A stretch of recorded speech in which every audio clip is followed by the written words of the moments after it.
मंगलाचरण करेंगे।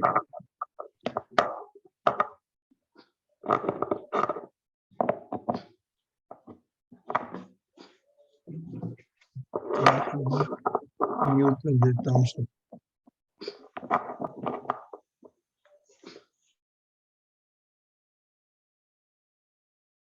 ओम नमः सिद्धेभ्यः जय श्री ओम नमः सिद्धेभ्यः जय श्री ओम नमः सिद्धेभ्यः।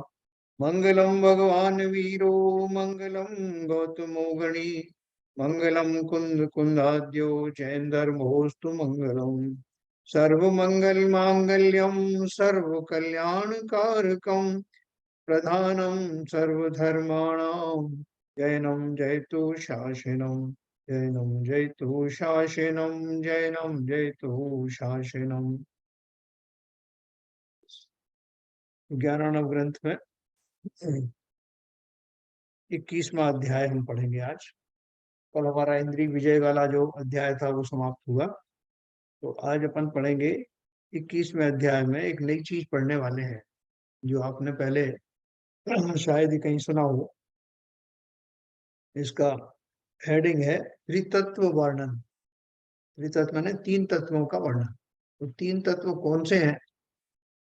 संसार में जो अन्यमती हैं उनको बहुत सारे भ्रम रहते हैं, क्योंकि तरह तरह के शरीरों का निर्माण होता है, शरीरों में तरह की शक्तियां होती हैं और बहुत विचित्रताएं अपन ने देखी हैं कि वो अणिमा लघिमा आदि जो अपन ने पढ़ते हैं ना, रिद्धियां कि छोटे हो गए, बिल्कुल छोटे से होकर के नली में घुस गए, खूब बड़े हो गए, और बहुत सारी जो शरीर की सामर्थ्य इतने हल्के हो गए, आप जल के ऊपर चलने योग्य हो गए।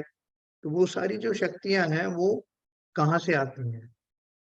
उन शक्तियों को की कल्पना करके अन्य मतियों ने, दूसरे मति वालों ने ये माना है कि शरीरों में ही ऐसी शक्तियां होती हैं, क्योंकि शरीर के माध्यम से ही वो प्रकट होती है। वैक्रिय कृति है, और इवन जो हमारा वर्तमान जो शरीर है, स्थूल शरीर है, इससे भी बहुत सारे नारायण प्रति नारायण आदि होते हैं, उनमें बहुत सी शक्तियां होती हैं। ये जो विद्याधर होते हैं या चक्रवर्ती होते हैं, इनको बहुत सारी कृतियां प्राप्त होती हैं। उनके शरीर को छोटा बड़ा एक साथ कई कई जगह पे जैसे चक्रवर्ती कर लेता है, वो सारी दशाएं शरीर की होती हैं। तो इससे भ्रमित होकर के दूसरे मति वालों ने ऐसी कल्पना की है कि वो जो जितनी भी वो शक्तियां हैं वो सब शरीरों की ही हैं, और इसलिए वो जब ध्यान करते हैं तो ध्यान में उन तीन तत्वों से जिनसे शरीर बनते हैं उनकी कल्पना करके उनका ध्यान करते हैं। तो हमारे आचार्यों ने लिखा है कि वो सारी शक्तियां वास्तव में आत्मा की ही हैं, जो विभिन्न शरीरों के माध्यम से प्रकट होती हैं। इसलिए ध्यान करने योग्य आत्मा है, ना कि वो शरीर या उनसे बने जिनसे वो शरीर बने, उन तीन तत्वों के द्वारा जिनका अपन वर्णन करने वाले हैं। उन तीन तत्वों का चिंतन करने की जरूरत नहीं है, लेकिन आत्मा के द्वारा ही वो सब शक्तियां प्राप्त होती हैं, और इसलिए आत्मा का ही चिंतन करना है, ऐसा उन्होंने बहुत विस्तार से बताया। और इसमें जो कुछ बताया है वो तीन तत्वों के बारे में, वो मैं आपको बिल्कुल संक्षेप में बताऊंगा, क्योंकि वो विस्तार जो है वो समझ में आने वाला भी नहीं है और उसकी आवश्यकता भी नहीं है। मैं आपको सीधा लेके चलता हूँ।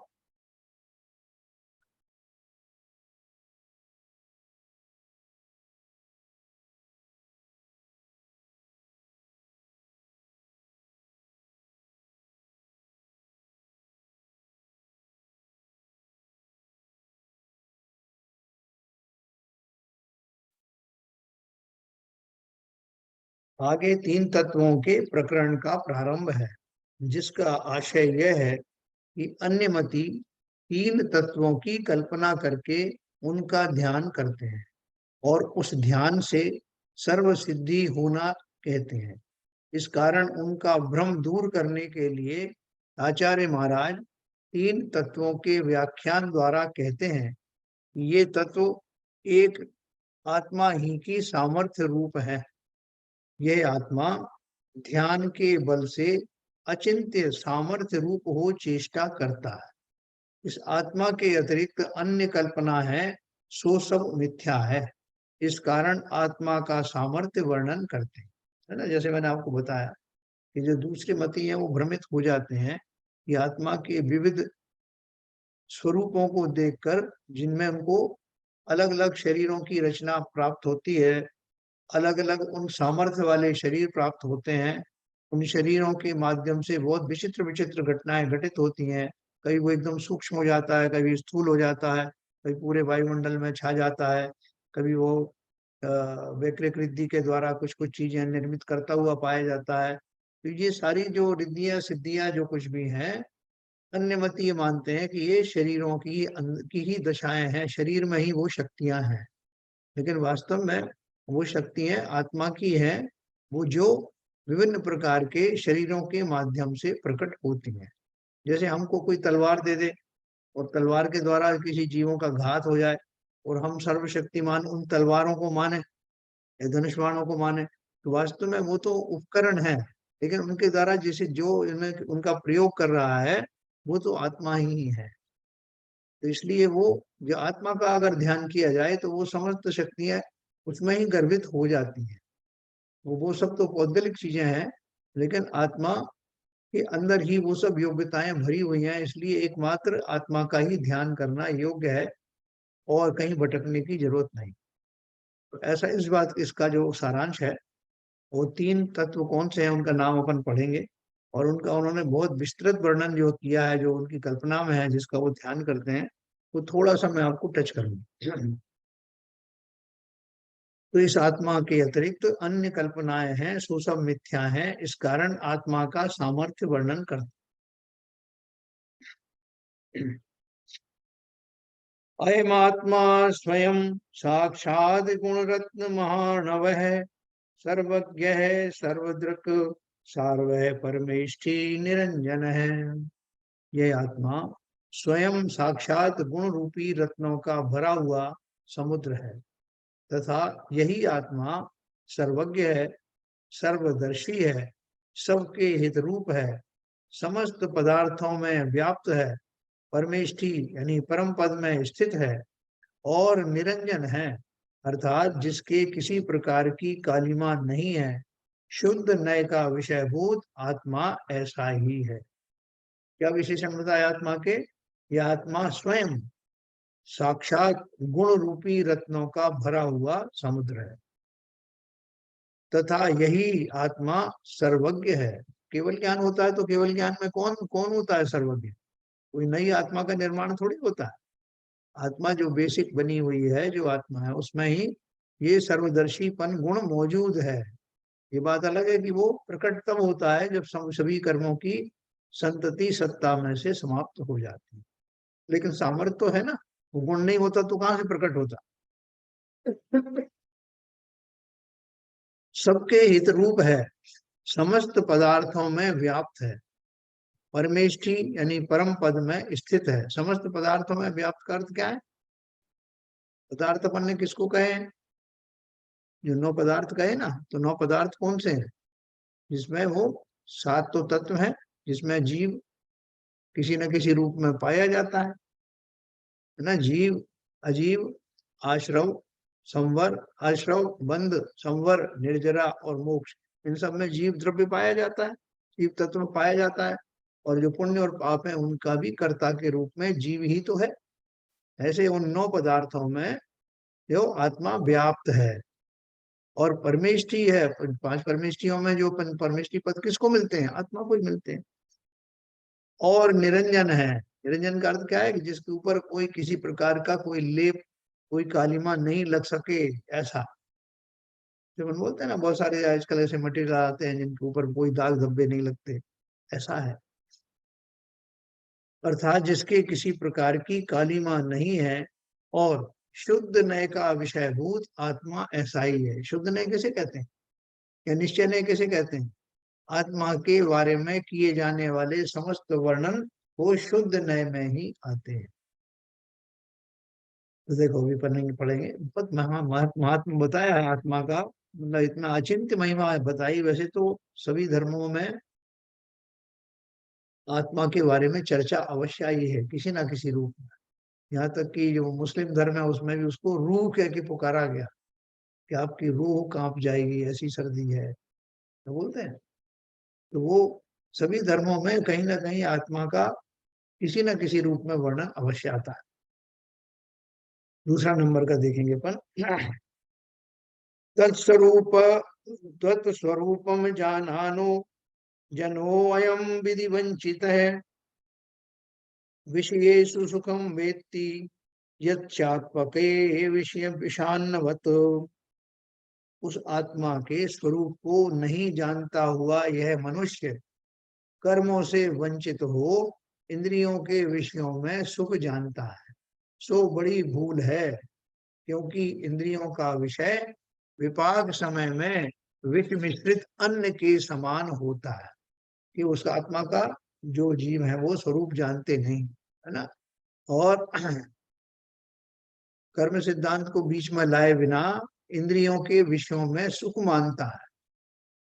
इंद्रिय के विषयों में, जैसे अपन ने अभी इंद्रिय विषय के बारे में पढ़ा था, ये हमारा भ्रम है कि इंद्रिय के जो विषय हैं वही मुझे सुखकारी होते हैं। इसको बड़ी भूल है, क्योंकि इंद्रियों का विषय विपाक समय में विष मिश्रित अन्न के समान होता है। जब वो फलित होते हैं तो इंद्रिय के जो भोग भोगने के पश्चात वो सब विष के समान हो जाते हैं। उनसे जो प्राप्ति होती है अल्टीमेटली, वो न केवल विषयों के अंत में, भोगने के अंत में दुख के कारण बनते हैं, बल्कि कालांतर में जब वो उन भावों से जनित कर्म उदय में आते हैं तब उनसे और भी अधिक दुख होता है। तो जैसे हम अन्न का सेवन करते हैं तो वो कैसा अन्न होता है, विष मिश्रित, जिसको खाते समय तो पता नहीं लगता, लेकिन बाद में जब उनका जहर है वो असर दिखाता है। तीसरा नंबर है, यत् सुखम वीतरागस्य मुनेः प्रशम पूर्वकम न तस्यानंत भागो अपि प्राप्यते त्रिदशेश्वरे। जो सुख वीतराग मुनि के प्रशम रूप यानी मंद कषाय रूप विशुद्धता पूर्वक है, उसका अनंतमा भाग भी इंद्र को प्राप्त नहीं है। देखो ये हमारे लिए बहुत ताज्जुब की बात है। अपन ये मान के चलते हैं कि देवों को बहुत सुख है, इंद्रिय सुख जो है बहुत जबरदस्त उनको सुख है, और देवों के जो बॉस है, जो उनका हेड है, जिसे इंद्र कहते हैं, उसका तो क्या कहना। तो ये क्या, मगर क्या बोल रहे हैं कि जो सुख वीतराग मुनि के प्रशम भाव रूप, प्रशम भाव रूप माने मंद कषाय रूप और विशुद्धता पूर्वक है जो सुख, उसका अनंतमा भाग भी इंद्र को प्राप्त नहीं है। इसका अर्थ क्या हुआ कि वो जो सुख है वो आंतरिक सुख है, बाहर की सुख में नहीं है। बाहर की वस्तु हमें दिखाई दे रही है कि कितना वैभवधारी है इंद्र और कितना क्या है, वो नहीं है। और उन वैभव के माध्यम से भी जो सुख होता है वो तो अंदर की अनुभूति है ना सभी जीवों में, जिसे हम सुख या आनंद कहते हैं, वो तो हमारी आंतरिक दशा है। बाह्य वस्तुओं में कहीं सुख लगा हुआ दिखाई नहीं देता। तो उसी तरह से वो कह रहे हैं कि इंद्रियों को से प्राप्त होने वाले जो सुखाभास हैं, वो सुखाभास भी, उसका एक कण भी, जो मुनियों को मिलता है उसका एक कण भी यहाँ नहीं है। और मुनि को हमें पता नहीं लगता कि मुनि इतने सुखी होंगे। हम तो ये कल्पना करते हैं कि मुनि कितने दुखी हैं बेचारे, लगे हुए हैं अपने, कहीं केस लॉन्च कर रहे हैं, कहीं ध्यान में बैठे हैं, दर दर भटक रहे हैं, यहाँ से वहां भाग रहे हैं, कहीं कहीं पे मुद्रा धारण करके बैठे हुए हैं, उनको काहे का सुख। तो हमारी कल्पना ही इतनी छोटी है कि हम उस कल्पना में उस सुख की कल्पना कर ही नहीं पाते जो उन मुनियों को है, और जिसका अनंतमा भाग भी इंद्र को प्राप्त नहीं। तो ये मत समझना कि ये जो मुनि आदि हैं बड़े दुखी हैं, बेचारे हैं। अगर ऐसे दुखी बेचारे होते तो वो क्यों जो है सारा कुछ छोड़ छाड़ करके उड़ जाते। उस आनंद की एक डुबकी लगाने के लिए कंदराव में, शमशानों में, एकांत स्थानों में बैठ करके उस ध्यान में क्यों टिक जाते हैं, क्यों टिके रहते हैं। उसका कारण है उसमें से निकलने वाला अतीन्द्रिय सुख की प्राप्ति है। तो देखो अभी तो ये साधक दशा है मुनियों की, है ना। उसके ऊपर जब साध्य दशा होगी, जब अरहंत बनेंगे, तब क्या कहना। 4 नंबर पढ़ेंगे।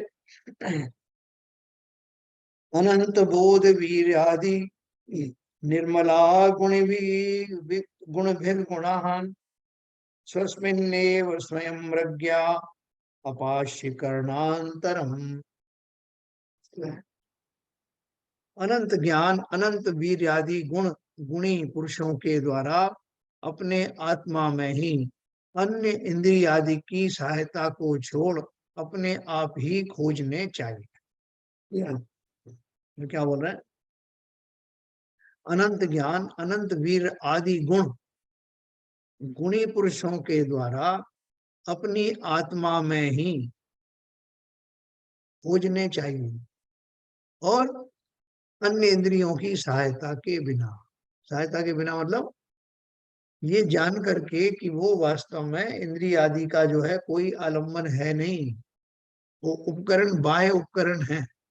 जैसे मैंने आपको कई बार बताया कि कोई व्यक्ति है, वो पहले आंखों से देखता था, वो स्वस्थ आंखों से जवान था, फिर धीरे धीरे करके उसकी आंखें कमजोर हो गई तो वो चश्मा लगाने लग गया, और फिर चश्मे से भी काम नहीं चल रहा था, उसको कैटरेक्ट हो गया, कहीं कुछ हो गया, लेंस भी खराब हो चला उसका अंदर का तो वो सब हटा करके और फिर उसको उस दशा तक लाया जाता है, तब भी उसकी वो ओरिजिनल चीज तो आती नहीं।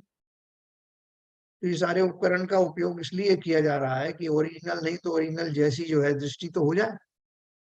लेकिन अगर किसी व्यक्ति को ऐसी दृष्टि प्राप्त हो जाए जो ओरिजिनल से भी ज्यादा अच्छी थी, तो फिर भी वो क्या चश्मा और लेंस का प्रयोग करेगा? तुरंत छोड़ देगा और उस दिव्य दृष्टि से उपयोग करते हुए उसका आनंद का अनुभव करेगा। उसी प्रकार से जिन व्यक्तियों ने ये महसूस कर लिया है कि ये दूसरी इंद्रिय आदि हैं, इनके माध्यम से प्राप्त होने वाला जो सुख है वो बड़ा धुंधला धुंधला सा सुख है। इन इंद्रियों के माध्यम से आत्मा ही तो उस सुख को महसूस करती है, लेकिन अब आत्मा इस लायक हो गई है कि उसको इंद्रियों आदि की आवश्यकता नहीं रही। ये उपकरण तो तब मिलते हैं जब मैं कमजोर अवस्था में होता हूँ। अब इंद्रियों की आवश्यकता नहीं रही, अभी डायरेक्टली उसका संवेदन होने लगा। तो डायरेक्ट संवेदन होने लगा तो यहाँ तक कि जब हम अपनी आत्मा की बात करते हैं, आत्मा का संवेदन करते हैं, तो उसमें कुछ ना कुछ इंद्रिय और मन का भी थोड़ा आलम्बन लेते हैं। ध्यान में बैठ गए, एकाग्र हो गए, उपयोग को वहां से हटाया, मन को उधर लगाया, ये सब हमको आलम्बन लेने पड़ते हैं। लेकिन जब इन आलम्बनों की आवश्यकता ही ना रहे और डायरेक्टली आत्मा की अनुभूति में आने लगे, तब उस आनंद का क्या कहना, उसमें बीच में कोई व्यवधान पड़ते नहीं। इसलिए उन्होंने बोला अपने गुणों का जो आ, आभास है वो अब बिना इंद्रियों की मदद के मिलने लगे, डायरेक्ट आत्मा से आत्मा में।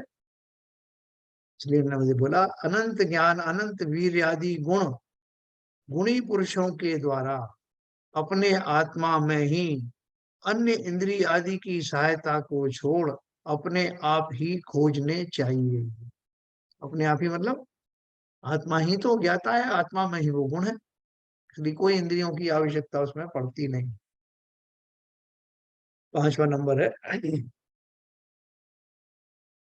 अहो अनंत वीर्यो ये महात्मा विश्व प्रकाशक है त्रैलोक्यम चालयत्येव ध्यान शक्ति प्रभावत है।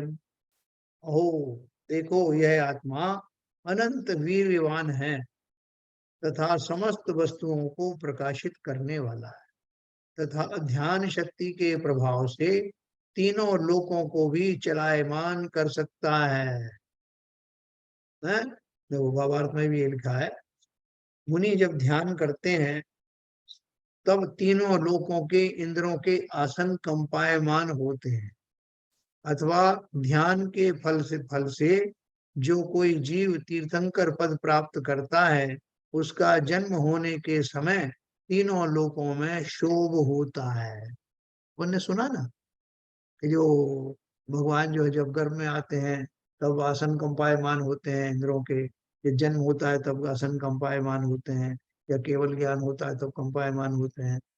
वो तीनों लोगों को मालूम पड़ जाता है कि कुछ ना कुछ सुखद घटना घटित हुई। तो ये सब व्यवस्थाएं कैसे होती हैं?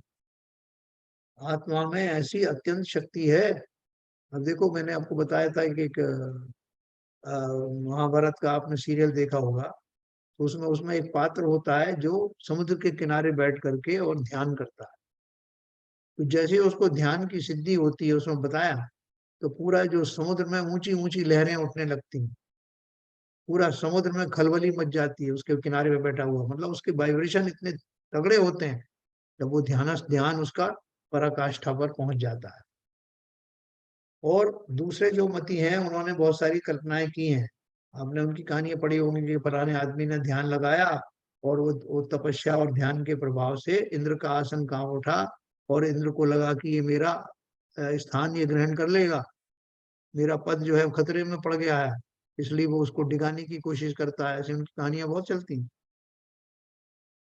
और भगवान दौड़े दौड़े आए और उनकी तपस्या के लिए वरदान देने के लिए आए कि बोलो क्या चाहिए, ऐसे सब उनके यहाँ बहुत सारी कल्पनाएं हैं।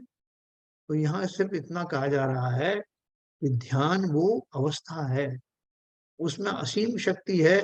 ध्यानस्थ होने में क्यों है असीम शक्ति? शक्ति तो आत्मा की ही है, लेकिन ध्यानस्थ होने के समय में वो आत्मा एकाग्र होकर समस्त उपयोग को वहां से हटाकर फोकस करता है। और फोकस करने की शक्ति हम जानते हैं ना, जैसे अपन वो लेंस के द्वारा प्रयोग करते हैं ना, कि एक छोटा सा कागज लेकर के और सूरज की किरणों को केंद्रित करके फोकस करके उस कागज पर जब डालते हैं लेंस के द्वारा, तो उसमें आग लग जाती है। तो वो शक्ति कहाँ से आई? वो फोकस होने की वजह से आई। सूरज तो पहले भी चमक रहा था, फुल स्पीड से चमक रहा था, और लेकिन क्या था, वो फैला हुआ था, उसका प्रकाश कंसंट्रेटेड नहीं था। एक बिंदु पर कंसंट्रेट करते ही आग लग गई। उसी प्रकार से जो ध्यान करने वाले हैं, ध्यान की वो परम अवस्था में, वो चरम अवस्था में ऐसी शक्ति का उत्पन्न होती है कि तीनों लोकों में शोर उत्पन्न हो जाता है। वाइब्रेशंस होते हैं, बहुत तगड़े वाइब्रेशन होते हैं, और बहुत से तो ऐसे सुखद होते हैं जिनसे दूर दूर के रोग दूर हो जाते हैं ना। और इसलिए आपने पढ़ा होगा कि जब उनका जन्म होता है तीर्थंकर का, तो एक पल के लिए नरकों में भी शांति हो जाती है। उसका कारण क्या है? कि वो जो पॉजिटिव एनर्जीज हैं, वाइब्रेशन है, वो सब चैनलाइज्ड हो जाती है। एनर्जी तो पहले से भी थी, लेकिन फोकस या चैनलाइज होती है। इसका समझ लो, इतना सामर्थ्य किसमें है? सामर्थ्य तो आत्मा में ही है, लेकिन उस पोजीशन में, उस स्थिति में जब वो फोकस्ड हो जाता है। तो यहाँ उन्होंने देखो क्या लिखा है, अहो देखो यह आत्मा अनंत वीर्यवान है, यानी शक्ति वाला है, तथा समस्त वस्तुओं को प्रकाशित करने वाला है, तथा ध्यान शक्ति के प्रभाव से तीनों लोकों को भी चलायमान कर सकता है। उन्हें ऐसे पढ़ते हैं, उन्होंने ध्यान लगाया साहब, और उस ध्यान की वजह से फलाना आदमी घबरा गया और ये हो गया। और हाँ, इनके यहाँ बताते हैं बाबाओं ने ध्यान लगा के वो श्राप दे दिया। तरह तरह से उस ध्यान के बारे में प्रयोग किए जाते हैं। वो भावार्थ में दिया, जब मुनि ध्यान करते हैं तब तीनों लोकों के इंद्रों के आसन कंपायमान होते हैं। अथवा ध्यान के फल से जो कोई जीव तीर्थंकर पद प्राप्त करता है, उसका जन्म होने के समय तीनों लोकों में शोक होता है। ये तो मैंने पढ़ा ना वर्तमान योग के सब शास्त्रों में। इसलिए ध्यान को बहुत बड़ी शक्ति मानना, और ध्यान करने वाला जो है उसकी शक्ति तो उसी की है, यानी आत्मा की ही शक्ति है। छठवां नंबर पढ़ेंगे।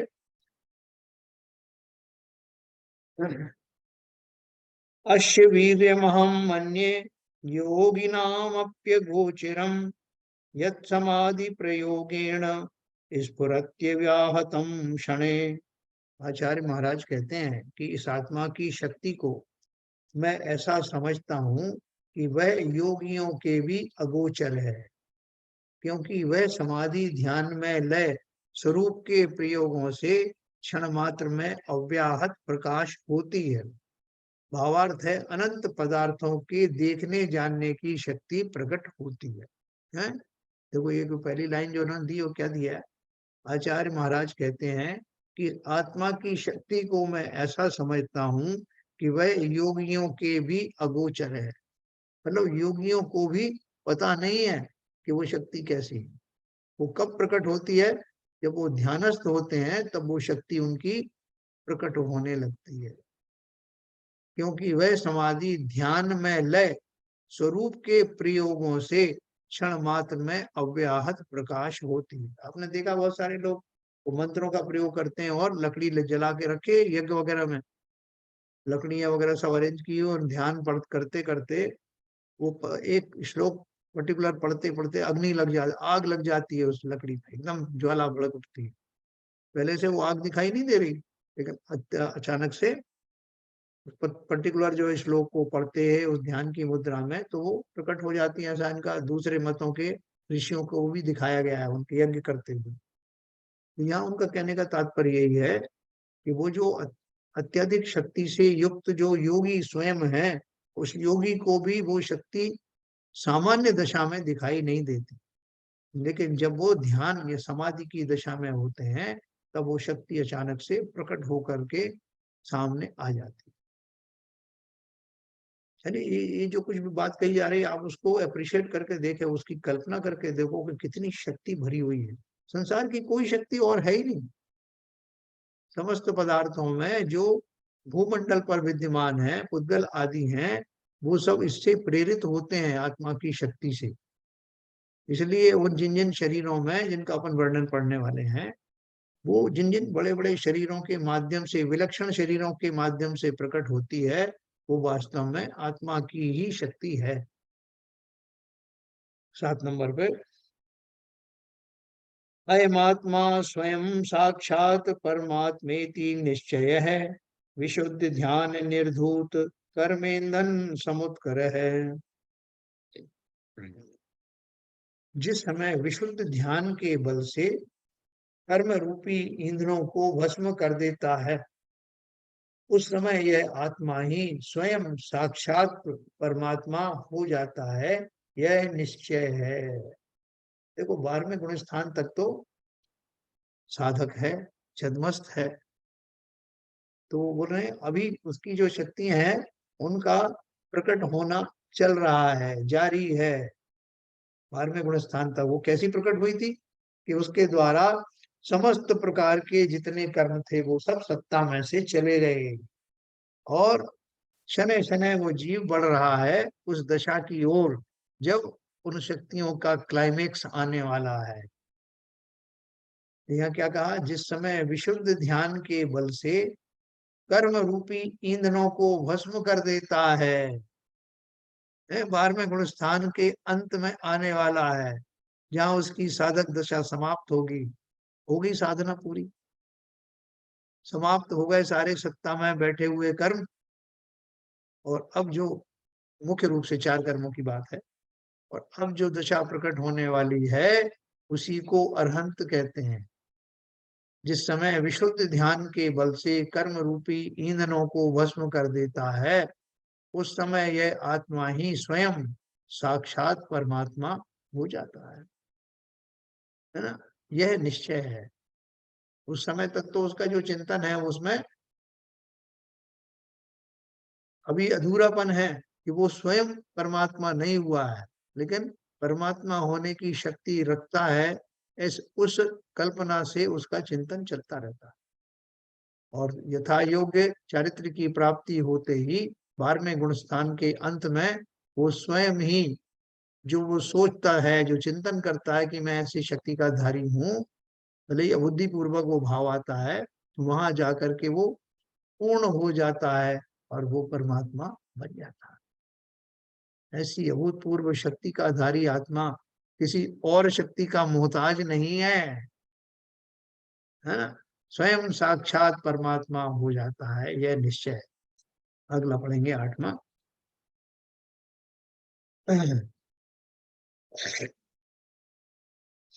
ध्यानादेव गुणग्रामं स्याशेषं स्फुटी भवेत्, चीयते च तथा नादि संभवा कर्म संतित है।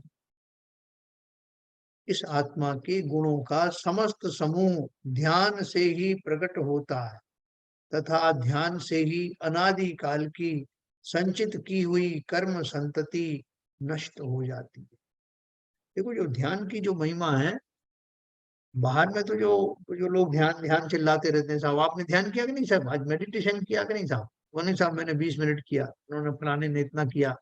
और हमने उसको तो एक खाली एक चिकित्सा की पद्धति मात्र बना के छोड़ दिया ना। जो आजकल सार्वजनिक रूप से जो ध्यान की चर्चा होती है, वो उसको औषधि के रूप में, रोग निवारण करने के दूर में, या योग योग की एक एक्सटेंडेड पद्धति के रूप में ध्यान को हम जानते हैं। उसके भी बहुत सारे रूप बना दिए साहब कि उन्होंने ऐसा ध्यान किया, उन्होंने विपश्यना कर दी, उन्होंने एसएसवाई किया, उन्होंने कुछ और कर दिया। तो ये सब हमने ध्यान को बहुत हल्के करके जाना। उसको खाली हमने शरीर की जो स्थितियां हैं उसको ध्यान में रखते हुए उस ध्यान की परिभाषा बताई। लेकिन जिस ध्यान की यहाँ चर्चा चल रही है वो अभूतपूर्व है, जिसके द्वारा आत्मा की शक्तियां जो हैं प्रगाढ़ होकर के, पूर्ण होकर के उदय में आती हैं, प्रकट में दिखाई देती हैं, उस ध्यान की बात चल रही है। उस ध्यान में और इस ध्यान में जमीन आसमान का अंतर है। वो तो ऊपर ऊपर का है, रिलैक्सेशन वाला ध्यान। यहाँ रिलैक्सेशन वाला नहीं, यहाँ तो उस परम रिलैक्सेशन को प्राप्त करने के लिए किए जाने वाला स्वयं का चिंतन है, इसमें शरीर आदि का चिंतन बीच में आता ही नहीं। तो क्या बताया, जिस समय विशुद्ध ध्यान के बल से कर्म रूपी ईंधनों को भस्म कर देता है, उस समय यह आत्मा ही स्वयं साक्षात परमात्मा हो जाता है, यह निश्चय है। दूसरे में बोला, इस आत्मा के गुणों का समस्त समूह ध्यान से ही प्रकट होता है तथा ध्यान से ही अनादि काल की संचित की हुई कर्म संतति नष्ट होती। जो श्रेणी आरोहण करते हैं वो क्या करते हैं, वो ये ध्यानस्थ ही तो होते हैं। तो शुक्ल ध्यान के द्वारा वो समस्त कर्म जो सत्ता में बैठे हुए हैं, है ना, मुख्य रूप से यहाँ घातीय कर्मों की बात चल रही है, वो तुरंत नष्ट हो जाते हैं, एक एक कण उनका समाप्त हो जाता है। 9वां नंबर का हम और पढ़ेंगे, जिसमें कि इस वो जो अन्यमति हैं वो क्या मानते हैं उसका वर्णन आया 9वें नंबर में। शिवो अयम वैनितेयश्च स्मरश्चात्मैव कीर्तितः अणिमादिगुणानर्ध्यान रत्नवार्धेर ऊर्ध्वेर्मत है। विद्वानों ने इस आत्मा को ही शिव, गरुड़ और काम कहा है। ये त्रितत्व अपन पढ़ रहे हैं ना, ये तीन तत्व ये हैं जिनको अन्यमति मानते हैं, वैष्णवादी मन मानते हैं कि ये संसार में ये तीन तत्व ही हैं जिनसे समस्त प्रकार की शक्तियां, रिद्धियां आदि बनती हैं। वो तीन तत्व कौन से हैं? शिव, गरुड़ और काम। ऐसे तीन जो है तत्व हैं जिनके माध्यम से सारा संसार का खेल चलता है। तो वो उन्होंने इसको कहा है कि विद्वानों ने इस आत्मा को ही शिव, गरुड़ और काम कहा है, क्योंकि यह आत्मा ही अणिमा, महिमा आदि अमूल्य गुण रूपी रत्नों का समुद्र है। अणिमा, महिमा आदि अपन पढ़े थे ना रिद्धियों में, 64 रिद्धियों के अंदर में ये सब आते हैं।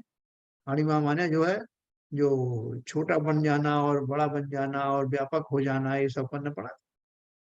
तो वो लघुमा है, अणिमा है, वो दूसरी तरह की रिद्धियां हैं जिसमें आहार किया जाता है, तो वो आहार इतना क्षीण हो जाता है कि वो चक्रवर्ती की सेना खा ले तब भी वो खत्म नहीं होता। वो मकड़ी के जालों पर चलने में समर्थ होते हैं, अपने आप को बहुत छोटा बना सकते हैं, बड़ा बना शरीरों को, है ना। तो वो जो रिद्धियां हैं, वो रिद्धियों को तीन तत्व के उनके लिए वो उन्होंने बताए अन्य मतियों में। वो तीन तत्व कौन से हैं? शिव तत्व, गरुड़ तत्व और काम तत्व। उसका जिसमें विस्तार से वर्णन किया हुआ है, और वो ऐसा विस्तार है कि वो उसमें आप उलझ के रह जाएंगे। बहुत व्यापक समझाया हुआ है वो कि गरुड़ जैसे पंख हैं और ऐसे ऐसे पंख फड़फड़ा रहा है, बीच में ये है वो है, बहुत सारा उसका वर्णन है जिसकी कोई आवश्यकता नहीं है। खाली हमको तो ये समझना है कि वो सब शक्तियां जो कुछ भी घटित होती हैं वो सब आत्मा के अंदर ही समाहित हैं। उन्हीं के माध्यम से जो शरीर आदि जो मिलते हैं, उन शरीरों में ये शक्तियां दिखाई पड़ती हैं। जैसे नारायण का शरीर है, नारायण को बहुत सारी शक्तियां होती हैं, नारायण, प्रति नारायण, चक्रवर्ती, कि उनके अंदर बहुत बल होता है, कि वो इतना बल होता है कि वो, एक में तो आपने कहानी पढ़ी होगी कि उन्होंने शेर को, नारायण के जीव ने उसको ऐसे बीच में से चीर दिया। और बहुत सारी उसकी कहानियां हैं। ये चक्रवर्ती को जितनी बकरी कृति सिद्ध होती है कि वो 96,000 रानियों के पास एट ए टाइम एक साथ में जाते हैं, उनके शरीर जब वो चलते हैं तो उनका जो सड़क बन जाती है, बहुत सारी घटनाएं घटित होती हैं अपने आप ही। ये कभी चक्रवर्ती का वैभव आप पढ़े तो ये सारी जो दशाएं हैं, वो हमें लगता है कि ये शरीर शरीर में है, लेकिन वो शरीरों का जो निर्माण है वो हमारे अंदर ही पड़ी हुई शक्ति के कारण, उसके निमित्त से ही वो संचय होता है। इसलिए बजाय उन शक्तियों के की साधना करने के, ध्यान करने के, जो उसका जड़ है, जिसके मूल में वो शक्तियां विद्यमान हैं, जिसके कारण वो शक्तियां प्रकट होती हैं, उसका ध्यान करना, है ना। तो ये उन्होंने इसलिए कहा कि हम, जो उसका मूल स्रोत है आत्मा, उसमें ही ये तीन तत्व समाहित हो जाते हैं, अलग से कोई तत्व है नहीं। ये आत्मा की ही जो विचित्रताएं हैं, आत्मा में विशेष प्रकार की जो शक्तियां हैं, उनके कारण ही बाहर में दिखाई देने वाले जो तीन तत्व उन्होंने माने हैं, वो तीन तत्व इसी में समाहित हो जाते हैं।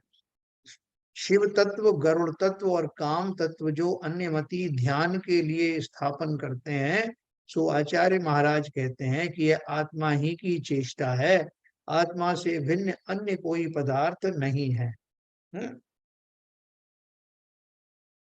अगला है उक्तम च ग्रंथांतरे, ये थोड़ा एक दूसरे ग्रंथ से लिया गया है, ये मैं आपको बताता हूँ। आत्यंतिक स्वभावो स्वभाव उत्थानंत ज्ञान सुख है अपमान, परमात्मा विपह तंतु रहो महात्म्य महात्मन है। हो, आत्मा का महात्म कैसा है कि आत्यंतिक कहिए, अंत रहित, अविनश्वर स्वभाव से उत्पन्न हुए, अनंत ज्ञान अनंत सुख वाला ऐसा परमात्मा, परमात्मा का स्वरूप शिव तथा गरुड़ और काम, यह आत्मा ही है। अंत रहित अविनश्वर स्वभाव से उत्पन्न हुए, स्वभाव कैसा है इसका, जिसमें अनंत गुण भरे हुए हैं, और अनंत ज्ञान अनंत सुख वाला ऐसा परमात्मा है। उसमें ये शिव गरुड़ और काम, ये सब आत्मा की ही कल्पना की गई। जैसे अपन बोलते हैं ना कि साहब वो व्यक्ति है, उसमें बड़ा बहुत सारे गुण है साहब। क्या गुण है कि वो उनको, वह बड़ा तो बुद्धि बल है, उनकी स्मृति बहुत अच्छी है, जो एक बार पढ़ लेते हैं उन्हें ध्यान रहता है, और उसको वो रिपीट कर पाते हैं, और उनका प्रोनाउंसिएशन भी बहुत अच्छा था, और उनको एक कोई पढ़ते तो तुरंत समझ में आ जाता, और उनका शारीरिक बल भी बहुत प्रबल है। ऐसा अपन एक व्यक्ति की पर्सनैलिटी के बारे में वर्णन करते हैं। वो सारे गुण एक ही व्यक्ति में भरे हुए हैं, लेकिन हम अलग अलग करके उसका वर्णन करते हैं। उसी प्रकार से ये उन्होंने ये कल्पनाएं की हैं कि ये शिव गरुड़ और काम, ये तीन शक्तियां हैं, वो अलग हैं, इसलिए उनकी ही आराधना करना। जैसे हमारे यहाँ वो नवग्रह का जो बात बताई जाती है ना, तो नौ ग्रहों में वो कहते हैं कि इन नौ ग्रहों को से होने वाले कष्ट, ऐसी लोग कल्पना करते हैं ना कि जैसे शनि ग्रह से कष्ट होता है, राहु से और केतु से, और उन सबसे कष्ट होता है, तो उन कष्टों को दूर करने के लिए तो शुरू में तो लोगों ने कहा कि भगवान की वो पूजन आदि करो, तो भगवान भी बांट दिए कि कौन से भगवान जो है किस ग्रह को शांत करेंगे। उसके बाद में लोगों ने सोचा यार भगवान तो बाद में करेंगे, सीधा ग्रहों से ही निपट लेते हैं, तो उन ग्रहों की पूजन करनी शुरू कर दी डायरेक्ट, और उसमें भगवान का भी कोई इन्वॉल्वमेंट नहीं, यार सीधा जड़ पकड़ो ना। तो वो जड़ पकड़ने की जो बात है, वहां मैं उसकी सिमली आपको बता रहा हूँ। उन्होंने वो जड़ उसको पकड़ लिया जो थी ही नहीं, ऐसे ही इन्होंने ये जड़ पकड़ लिया कि ये तीन जो तत्व हैं, इनके कारण ही संसार में वो शक्तियां दिखाई देती हैं। शरीर आदियों के माध्यम से प्रकट होने वाली अनंत शक्तियां इन तीन तत्वों से बनी हैं, जिनका नाम है शिव गरुड़ और काम, ऐसे उनकी कल्पना है। तो वो कहीं बीच में कहीं जगह आएगी तो मैं आपको बताऊंगा, लेकिन वो कंफ्यूजिंग है काफी, इसलिए मैं उसको नहीं खोल रहा हूँ। और जो उसमें सार की बात इतनी है कि ऐसे तीन तत्व उन्होंने बताए, कुछ भी नहीं है वो, आत्मा ही सर्वस्व है। तो देखो, अब इन तीन तत्वों को आचार्य महाराज गद्य द्वारा स्पष्ट करते हैं। ये उन्होंने काफी दिया है, इसका मैं आपको बताऊंगा। ये सीधा सीधा भावार्थ इसका बताता हूँ। ये आत्मा संसार अवस्था में जीवात्मा कहा है, और जब यही आत्मा अंतरंग तथा बाह्य स्वरूप द्रव्य क्षेत्र काल भाव रूप समस्त सामग्री को प्राप्त होता है, तब इसके सम्यक दर्शन, सम्यक ज्ञान, सम्यक चारित्र के अतिशयता की प्राप्ति होती है। यही आत्मा अंतरंग तथा बाह्य स्वरूप द्रव्य क्षेत्र काल भाव रूप समस्त सामग्री को प्राप्त होता है। यानी जिस समय वो उस अवस्था को प्राप्त होता है जब द्रव्य भी शुद्ध है, आत्मा जो है स्वयं जीव तत्व है ना, जीव द्रव्य है, तो वो जिस समय तत्व भी द्रव्य भी जो है शुद्ध हो, क्षेत्र भी शुद्ध हो, काल भी शुद्ध हो, भाव भी शुद्ध हो, ऐसी सब अनुकूलताएं जिस समय घटित होती हैं, उस समय सम्यक दर्शन, सम्यक ज्ञान, सम्यक चारित्र की अतिशयता प्राप्त होती है। या इसका उल्टा लगा लो, जिस समय जीव को सम्यक दर्शन होता है, सम्यक ज्ञान होता है, तब आप देखेंगे कि आसपास में ये सारा क्षेत्र भी अच्छा था, भाव भी अच्छे थे, द्रव्य भी शुद्ध था, है ना। उस समय उन कर्मों का जो अशुद्धि है वो शमन को प्राप्त हो गई थी। ऐसा चारों प्रकार की शुद्धि के फलस्वरूप ही उसको वो प्राप्त होता है। जैसे बोलते हैं तीर्थंकर का जब जन्म होता है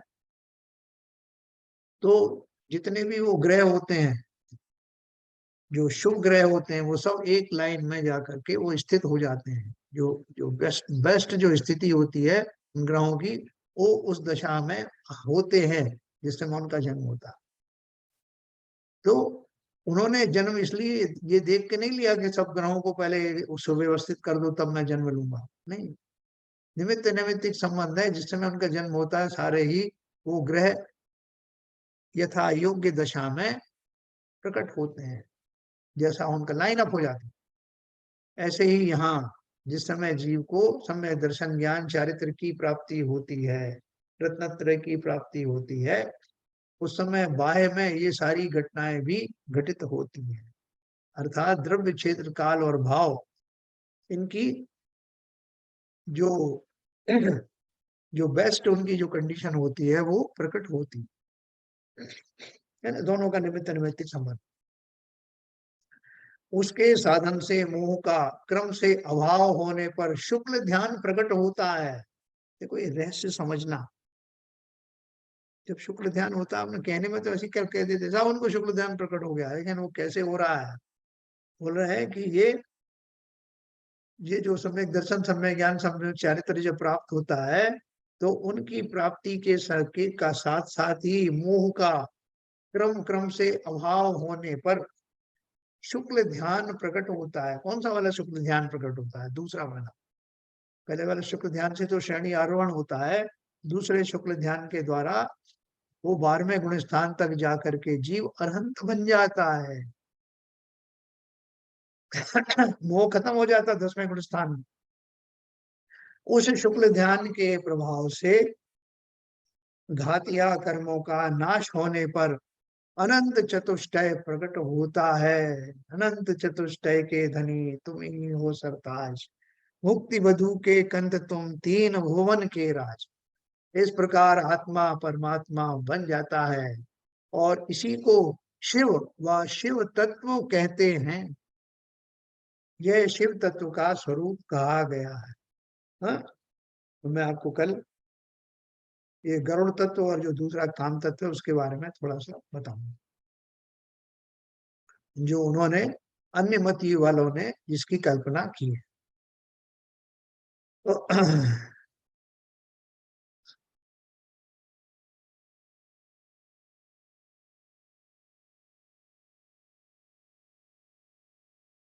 अगर आत्मा की सामर्थ्य के बारे में समझ में आया? सर एक प्रश्न है। हाँ, ये आपने बताया जैसे जब केवल ज्ञान होता है या तीर्थंकर का जन्म होता है, हाँ, तो ये तो बहुत ही मतलब खुशी का मौका होता है, और ये तो अक्षयकारी क्षण होते हैं। हाँ, फिर इस दोहे में इसको छोड़ क्यों किया गया है? हाँ। मैंने देखो एक बार पहले भी बताया था कि शोक का अर्थ क्या है। शोक का अर्थ यहाँ दुख से नहीं है। शोक का मतलब है हलचल मच जाना। अच्छा अच्छा। हाँ, हलचल मच जाना है शोक का अर्थ लेना। जो कंपायमान होता है, जो हाँ, जो इनके वाइब्रेशन आसन। हो जाते हैं, जिस जो कंपायमान होता है, बिल्कुल वही। ये पूरे समस्त में जो उथल पुथल मच जाती है, अपन कहते हैं उथल पुथल भी कैसी, हाँ, पॉजिटिव वाली। आपने बताया ना वो महाभारत का, वो समुद्र में लहरें आ हाँ, हाँ। जाती हैं। जैसे प्रमोद के मारे, जैसे आकाश में आपने वो झरने देखे ना, वो जो जगह जगह आजकल बनाते हैं, जब म्यूजिकल पार्क में, तो म्यूजिक की एक पर्टिकुलर हाँ जब नोट आता है तो वो एकदम ऊपर चली जाती है वेव। और अगर उनसे हाँ। वो फव्वारे जो संचालित होते हैं तो ऊंची लहर हो जाती है एकदम। तो वो जी जैसे हाँ। खुशी से फव्वारे नाच रहे हो, ऐसा कहते हैं ना, उनका नृत्य जी। नाचते हुए जो जल का, उसी तरह से वो जो क्षोभ है शब्द है, वहाँ उसका अर्थ ये है कि खुशियों की ऐसे वाइब्रेशंस उत्पन्न हो जाते हैं। Okay okay. तो बहुत अद्भुत है ये। अभी अपन को द्वादशांग वाणी का एक जरा सा हिस्सा ही अवेलेबल है।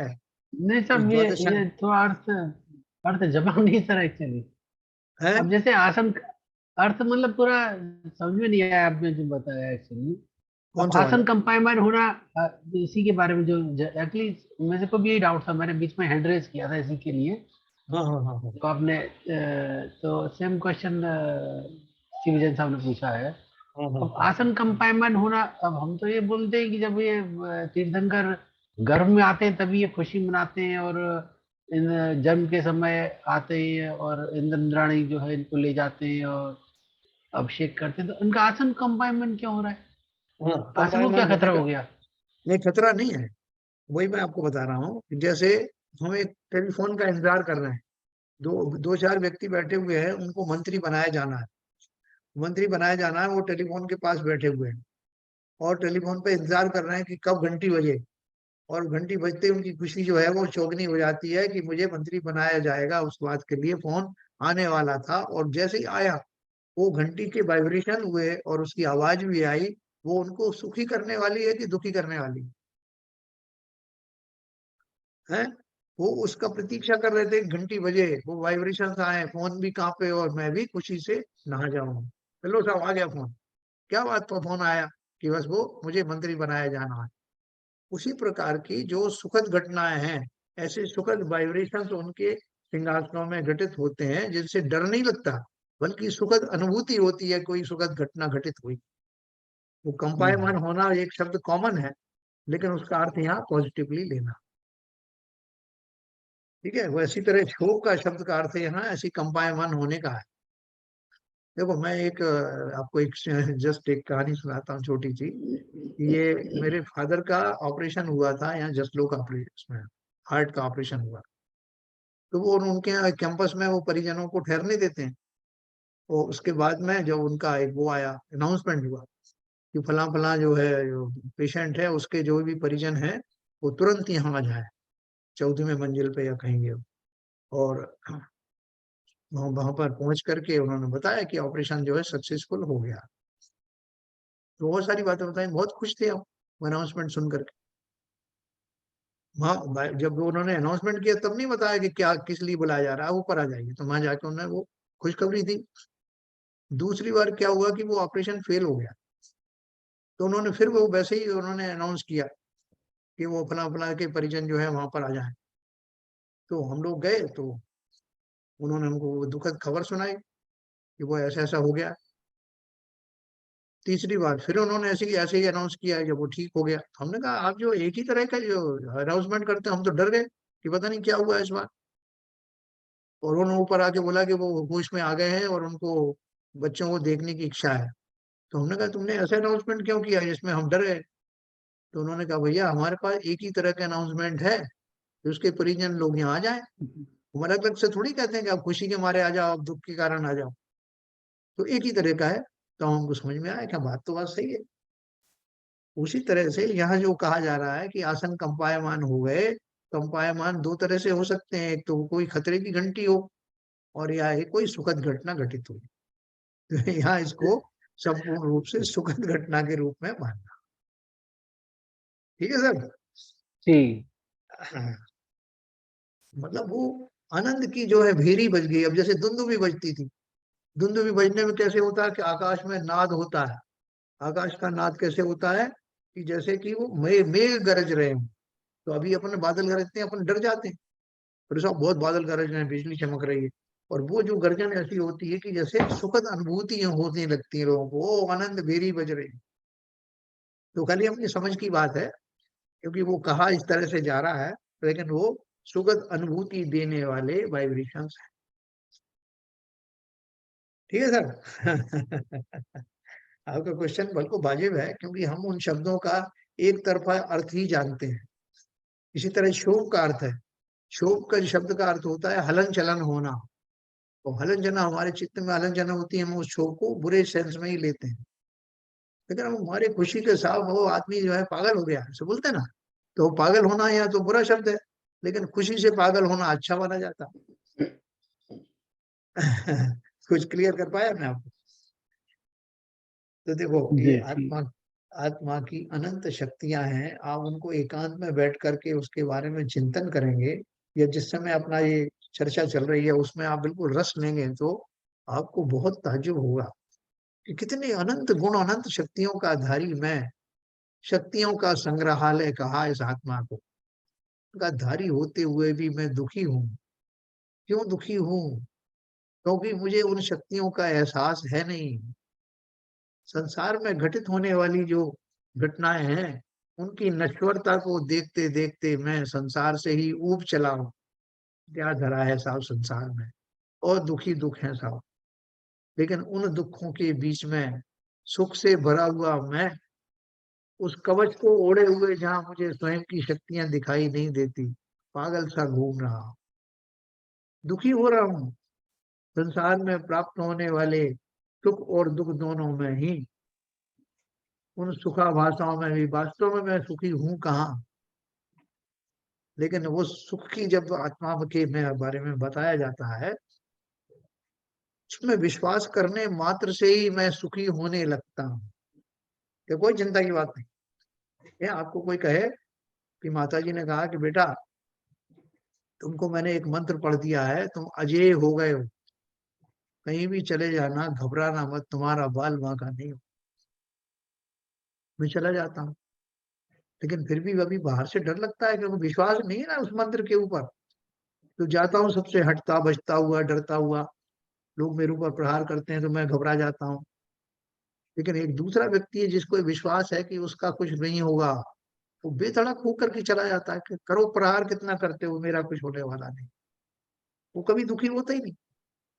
लेकिन हमारी दशा वो है कि हमें वो विश्वास हुआ नहीं है कि शक्ति का धारी, समस्त प्रकार के सुखों का आधारी मैं वो अद्भुत आत्मा हूँ जिसका बाल बांका होता नहीं। ऐसा भाव धारण करके निकलो ना संसार में। कौन तुम्हारा, कहते हैं ना, कौन माई का लाल तुम्हारा कुछ बिगाड़ सकता है। ये जो हमारे अंदर में जो शक्ति जो आएगी, वो उस विश्वास से ही आएगी कि मैं तो उस जाति का जीव हूँ जिसमें अरहंत हुआ करते हैं, जो सिद्ध बना करते हैं, है ना। तो ऐसी आत्मा की जो बात है, मैं आपको कल जो इनका जो एक मैंने आपको तत्व बताया, त्रितत्व में से शिव तत्व, जो शिव जो शब्द जो आया है वो कॉमन है। उस शब्द के द्वारा वो भी अपने शिव जी की भी कल्पना करते हैं, और शैव यानी मोक्ष की भी कल्पना करते हैं। हमारे यहाँ भी वही है, शिव का अर्थ है वो मोक्ष ही है। तो वो वहां तो एक कॉमन हो गया शब्द। लेकिन अभी जो गरुड़ और काम तत्व जो वो मानते हैं, उसका स्वरूप मैं आपको कल किंचित बताऊंगा कि वो कैसा मानते हैं। और वो काम तत्व जो जीवों में जैसे क्षुधा आदि होती हैं, ऐसी जो अर्जित होती हैं, उसको भी वो महाशक्तिशाली मानते हैं। तो उस शक्ति के बारे में भी अपन कल जानेंगे कि उनकी कल्पना क्या है और वास्तव में क्या घटित होता है। तो कोई कंफ्यूज तो नहीं हुआ ना आत्मा की शक्तियां जान करके? है शोभ और उसकी बात अलग है, सिंहासन कांपने की। है ना, क्योंकि हमने बहुत पहले से सुना हुआ ना कि इंद्र का आसन कांप गया और इंद्र जो है घबराया हुआ आया। तो वो कांपने का अर्थ हम जो उसको नेगेटिव सेंस में लेते हैं। ठीक है सर। बहुत सारे लोग वाइब्रेशन मोड पर रखते हैं अपने फोन को,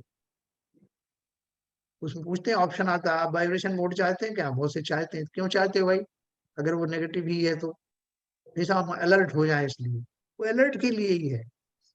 कंपाइनमेंट माने केवल सूचना बनना है, सूचना मिल जाती है कि कहीं कुछ हो रहा है, कहीं कुछ हुआ, इसकी सूचना मिल गई, और कंपाइनमेंट और क्या, और मतलब क्या। बस, है ना। लोग हमें कंपायमान कर देते हैं ना, हम सो रहे हो, कोई सुबह सुबह उसको उठाना है किसी को, तो कंपायमान करते, उठो उठो उठो, सवेरा सवेरा हो गया, वो क्या हो गया, वो सब पिताजी आ गए हैं, बहुत सारा सामान लेके आए हैं। वो कंपायमान होने में हमें बुरा लगता है क्या? नहीं साहब, मंदिर में घंटे बजते हैं हाँ, तो उसके भी कंपन होने से पॉजिटिव वाइब्रेशन ही आती है। Yes yes yes yes. मंदिर का घंटा बनते ही चित्त में शांति आ जाती है, आह्लाद उत्पन्न होता है ना। ये सबके अपने अपने आह्लाद अलग अलग है। तो इस प्रकार हमने आज त्रितत्व जो है हम पढ़ने वाले हैं। और उसमें सबसे पहले उसकी भूमिका पढ़ी कि तीनों तत्व ही आत्मा में ही समाहित है। बहुत बढ़िया। तब आप देखो, जब इसमें इसकी चर्चा होती है तो हम जैसे कहते हैं ना, मुंह कोई सुस्वादु मिठाई हो तो मुंह में पानी आने लगता है। ऐसे ही आत्मा के इन गुणों को सुनने में और आपको जो मजा आएगा, उससे ही आपको लगेगा कि वास्तव में हम सब आत्मा जीव ही हैं। हमारी चर्चा होने हमारी चर्चा होगी, जब जब होगी हम खुश होंगे। क्या हरभजन साहब? बस मैं तो यही सोच रहा था, इन शक्तियों का जो प्रकटन होता है वो तो शरीर जी। के माध्यम से होता है। तो कंफ्यूजन मेरे को ये होता है कि हाँ, ये जो प्रकटन हो रहा है शरीर के माध्यम से हो रहा है, तो ये शक्तियां शरीर की हैं या मेरी हैं? हाँ, हाँ, ये बात है। सो जो भी आत्मा, जितनी शक्तियां हैं मेरे अंदर, शरीर के अंदर जो दिखाई देती हैं तो सब आत्मा की शक्तियां। बिल्कुल। लेकिन मेरे को कंफ्यूजन यहीं से शुरू हो जाता है, और वही कंफ्यूजन जो है आपको जो तीन जो शिव और वो तत्व अलग अलग बताए हैं, हाँ, तो शायद बाकी अपने दर्शनों में इसी तरह से इनको लिया गया है। बिल्कुल। सर तो हमारे ऐसा यहाँ है, जीव तत्व और पुद्गल नॉर्मली इसमें डिफरेंशिएशन नहीं कर पाते हम, आत्मा और शरीर में। जी हाँ, वही इसलिए तो जो वेद भी विज्ञान। शरीर से प्रदर्शन, शरीर का प्रदर्शन होता है, चाहे आपका ज्ञान का प्रदर्शन हो या आपकी शक्ति का प्रदर्शन हो या किसी का हो, हम शरीर का ही समझते हैं। उसी का विवेचन यहाँ बताया है कि शिव शक्ति, गरुण शक्ति, काम शक्ति। ना उनका, हाँ वो तो डिटेलिंग तो आ रही है, आगे आएगी, लेकिन फिर भी जो कंफ्यूजन वहीं से शुरू हो जाता है कि मैं शरीर की इनको शक्तियां मान के बैठ जाता हूँ। तो ये व्यंतर देव आदि जो कुछ करते हैं, सही बात है। या हमारे जो पद्मावती हैं या ये सब हैं, इनकी लोग आराधना करने लगते हैं ना अलग से। तब ये आराधना क्यों कर रहे हो? साहब उन्होंने हमारे भगवान के उपसर्ग को टाला। बहुत सारी चक्रेश्वरी देवी हैं, फलाना है या क्षेत्रपाल है, उन्होंने उनको टाला, उनको उनका वो किया, इसलिए हम उनसे उपकृत हैं। वो बोलते हैं वो तो उनके भगवान के दासानुदास हैं, जिनके वो दास हैं और जिनके माध्यम से वो ऐसा प्रकट होता है, उनकी डायरेक्ट आराधना करो ना। लेकिन लोग उनकी अलग से स्थापना करते हैं, रिद्धियों की, सिद्धियों की, उनकी धारी देवियों की। वो तो सब जो है जो देव है, वो देव आदि में उनमें वो शक्तियां प्रकट होती हैं, और वो तीर्थंकर आदि के सानिध्य में उत्पन्न होती हैं। तो डायरेक्ट तीर्थंकर को पकड़ो ना, उन शक्तियों को क्यों पूज रहे हो? ये हम लोगों का कंफ्यूजन विशेष होता है। तो बाकी आत्मा की शक्तियों में किसी को कोई शंका होगी नहीं, है ना, ये सब हम जानते हैं। लेकिन अभी हम उसको भली प्रकार अप्रिशिएट नहीं कर पा रहे। खाली सुनी सुनाई सी बात लगती है, "आओ, आत्मा में इतनी शक्ति हमें तो दिखती नहीं है। हम तो 2 कदम चलते हैं, थक जाते हैं, बुढ़ापा अलग आ जाता है, और बहुत सारी प्रॉब्लम है, और आप बोल रहे हो आत्मा इतनी शक्तिमान है और सुख का धन खजाना है, वो कहाँ है वो सुख ना?" इसलिए हम उसको अप्रिशिएट नहीं कर पाते। इससे पहले भी हम लोग आत्मा की जो शैतानी शक्तियां है वो पढ़ चुके हैं। हाँ, कई बार पढ़ा है। तो चलिए फिर भी अपन कोशिश यही करेंगे कि जो ये कल्पना नहीं है, मैं आत्मा हूँ, मेरे अंदर ये इतनी शक्तियां हैं, ये सिर्फ कल्पना नहीं है, हकीकत है। अभी मेरे अंदर उतनी सामर्थ्य भी नहीं आई। इतने गूढ़ विषय को थोड़ा सिंप्लीफाई करके आपने बता दिया तो थोड़ा सा भेजे में गया है।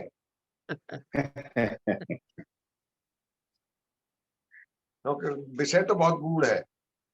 बहुत गूढ़ है, और जो देखो बहुत सारे जो अनकही बातें हैं, वो बातें भी अपन करेंगे इनके माध्यम से।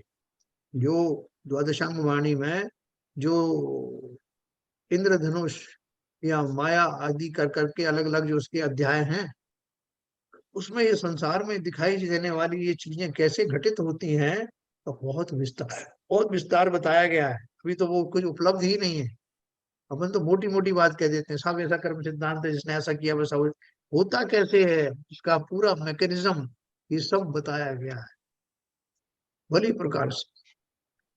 तो एनीवे, जितना आपने समझ में आया और जितना शास्त्रों में उपलब्ध है, हम कोशिश करेंगे कि उतना उतना सब अपन पढ़ पाएं। चलिए, समय हो गया। जिनवाणी स्तुति का